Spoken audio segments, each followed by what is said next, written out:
Hey guys, welcome back to Surefire Builds.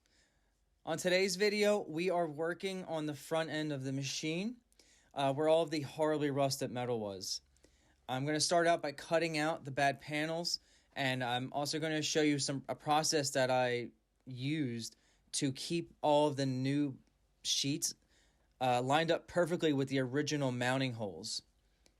And at the end of the video, if you guys enjoyed it, please like and subscribe. I'd appreciate it.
All right.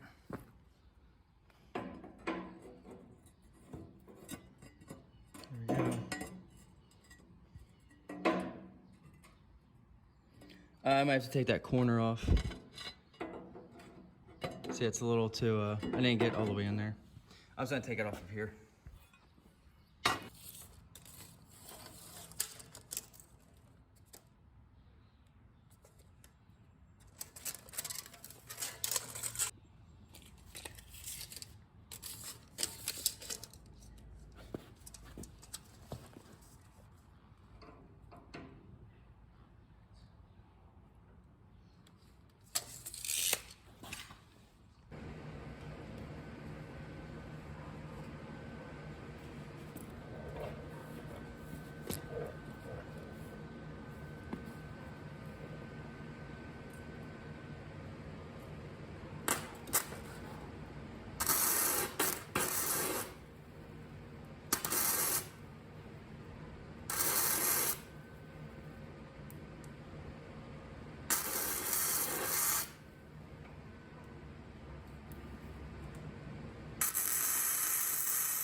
I just got done. Plasma cut 3 holes for each of these alignment tabs. Now the next step is just to come in here and weld these on here. Where's the third one? Oh, right up here. I just gotta weld those nuts on here. Not to do it, nothing too heavy. All right.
like that it hasn't fallen or broken free yet. Sure, a couple hits. My little teeny hand. Oh shit. Look at that. Alright, this side's ready for new metal.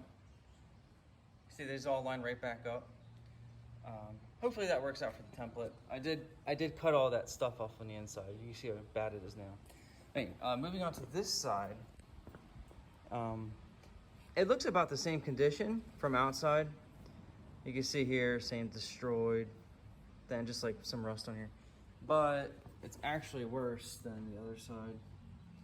So that's all, this is very, very, very thin. And moving up forward, you can see that's how eroded that is, or whatever. So I'm actually gonna be taking out like this whole section. This is my mark. Nice swoop down here. This side's actually gonna be a little bit easier because this side's actually coming up square to the bottom of this. The other side I couldn't get that. It was too gone either here or here. So I had to use a different reference.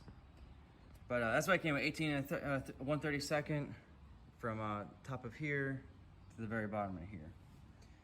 But I'm still gonna do my angle iron with the bolts so I can line it back up over the new piece to make sure that these holes are in the same exact location.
That piece of rot is holding it on. All right, there you go.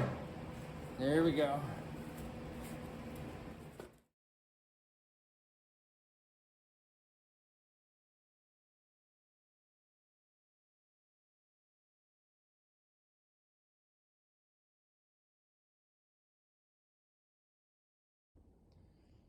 Got these done. I just got the 1/4" sheet in. This was 12 by 24, 1/4" plate. It's mild steel. This is again from Amazon, was the cheapest. $40 shipped. Okay, so I got this one. Now I got a couple of the 3/16. All right, so I'm gonna go mark this up for the plates. I'm gonna draw it out, and we'll start cutting it.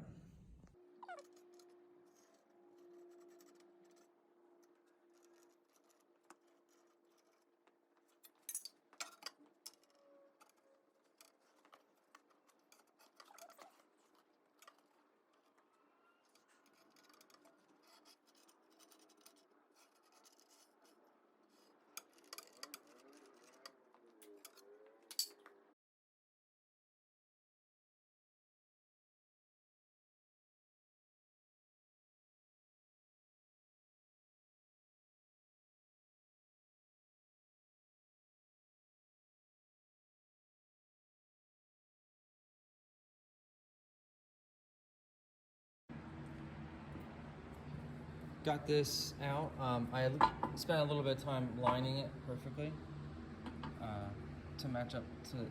This is the only square edge, so I can get some perfectly flat surfaces to work with, and I'll end up with this. But I don't know. This is really great at demonstrating how bad this metal was, how rotted away. It's all different lengths all the way. Down here wasn't too bad. But I'm gonna go weld this in some areas so that I can take these clamps off, and then I don't know if it's me or my plasma, but I could not do a clean enough hole. So I'm going to put this in the drill press after I get this tacked together, and I'm gonna do that with both pieces. All right, cool. I got these pieces tacked together. This is the original, and this is the new plate. Now I'm going to go around and grind match the new piece to the original.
All right, so see, I got some like a wedge right here.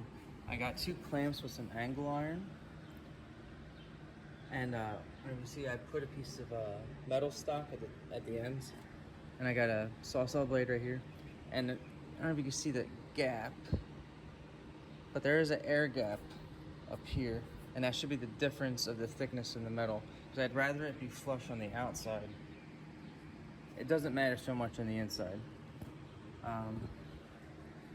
Yeah, so now I'm gonna go around and give these a few better tacks. All right, just got that cut off. It actually like sprung off and scared the hell out of me. But so I didn't measure that sawzall, but look at how perfect that ended up being.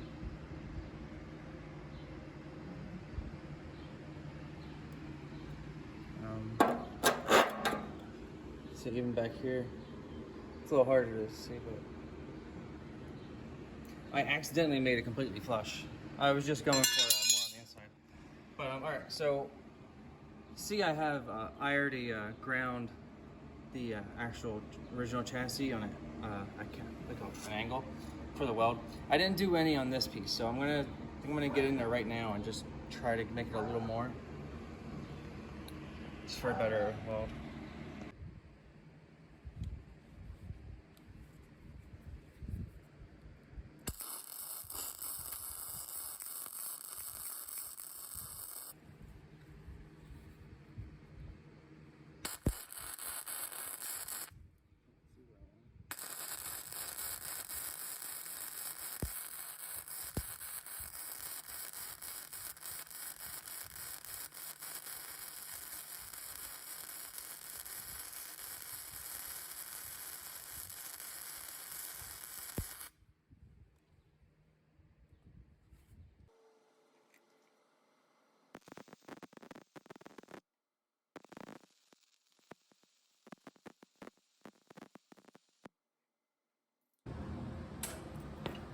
All right, I'm just gonna squeeze this corner over.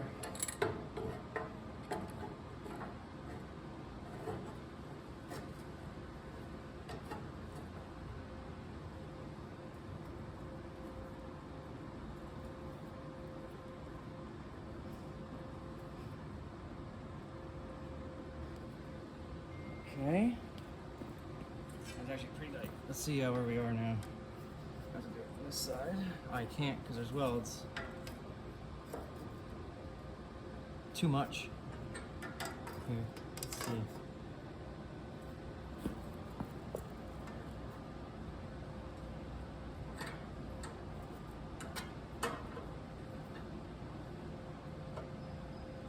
Perfect. All right, let's weld that front loop.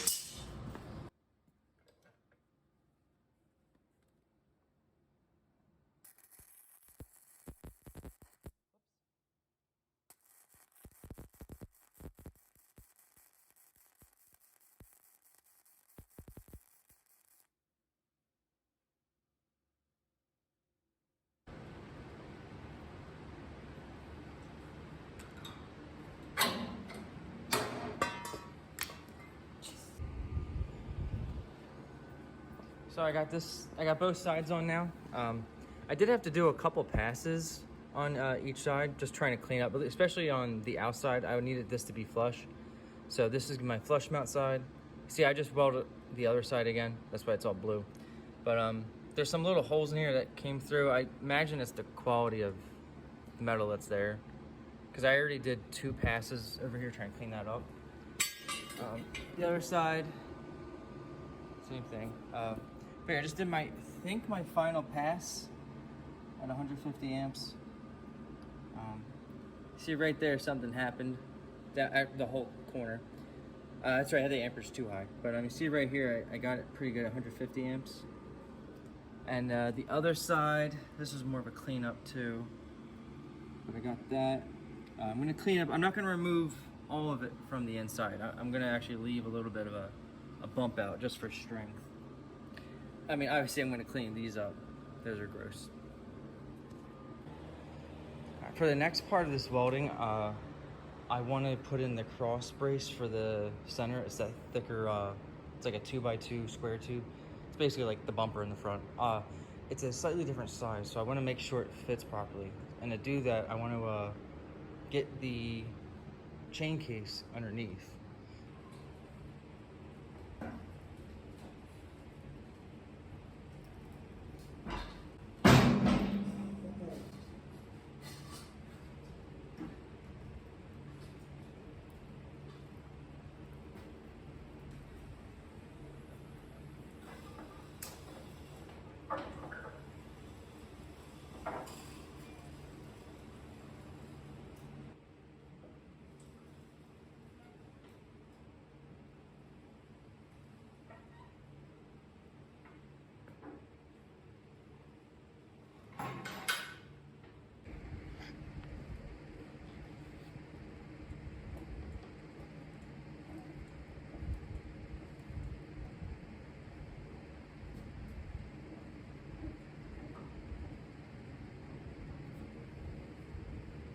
I think it's just heavy.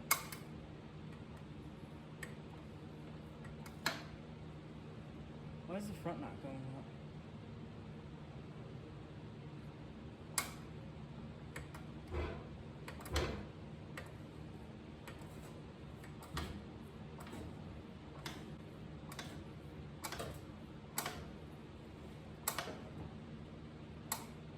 Oh my god, the holes line up. Wow, nice. I didn't completely plug it up. There's holes.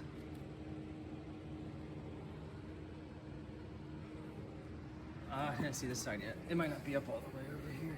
Let me see. Yeah, I mean, I can see all the way through. Not too bad. What do you say? Yeah, I got that warp just from, you can see exactly where all the weld was. That's just because I did this side last, so it shrunk on that side. I might weld it over here just to get it to do that, but I'm gonna be spreading this apart, this whole front area, with that big 2x2 tube I was using to pry this with. But this is why I wanted to get it on here, because of the spacing. There's actually nothing here, thank God, because I was actually gonna push it back about an 1/8 inch. Good thing I put this up here. I'll be able to straighten this out. I want these to be flush against this. I don't want it to be constantly being pulled.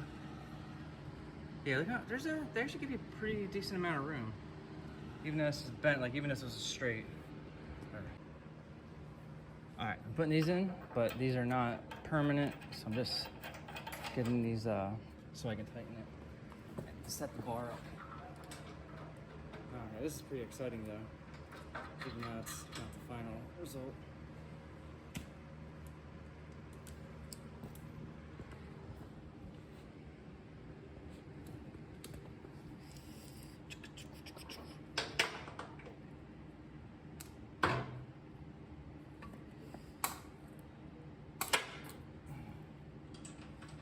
That's just because of the bend, I believe. Look, it's actually being held up already, which is kind of crazy too.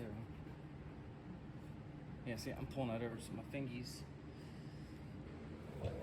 All right, ready for the next step. I left a slight gap between each side, just for clearance when putting it on, really.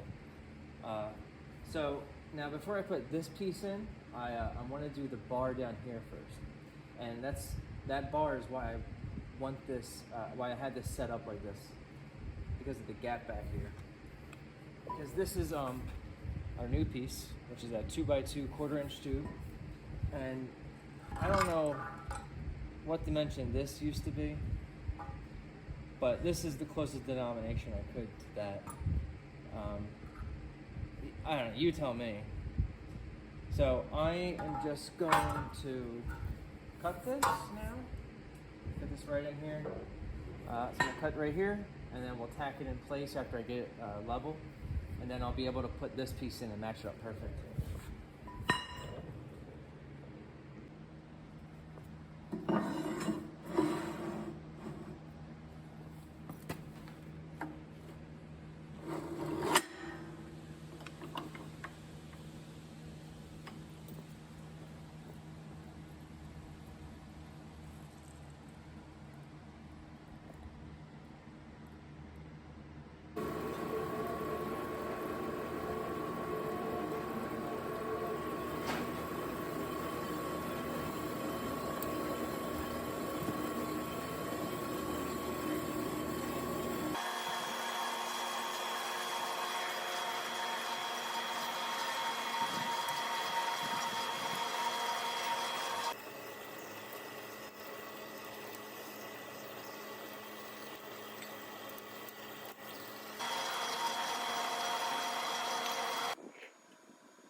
Got this piece all cut and shaved into place.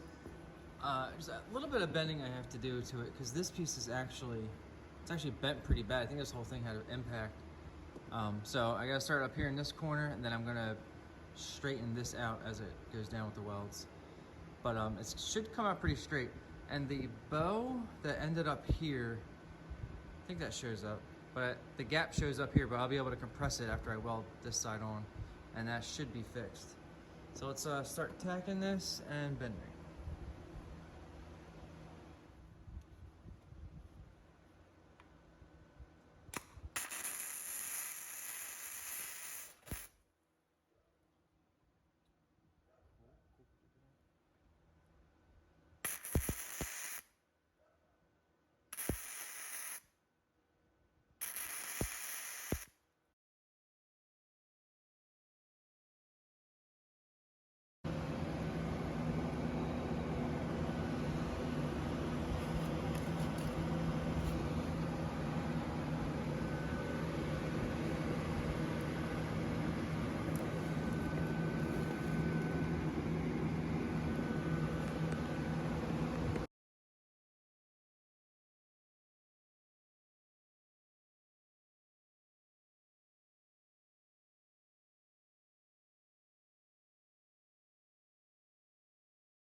Got all the bolts in, torqued down. All brand new hardware. I originally was going to put a washer back here too, but the bolts didn't seem like they were going to fit with the lock washer as well. After I torqued them down, obviously there's plenty of room, so I might take them back off and put washers on, but for right now I think it's pretty good. I only screwed the paint up in a couple spots with the install. Hit that with the impact gun. And then like a little spot right here. That wraps up this part of the project. I know a sandblaster would be much more effective tool for this job, but right now it's just not in the budget. Thanks for sticking with me through this process, and I hope you'll join me in the next episode as we tackle even more repairs and continue bringing this Bobcat back to life. Don't forget to like, comment, and subscribe so you don't miss what's next.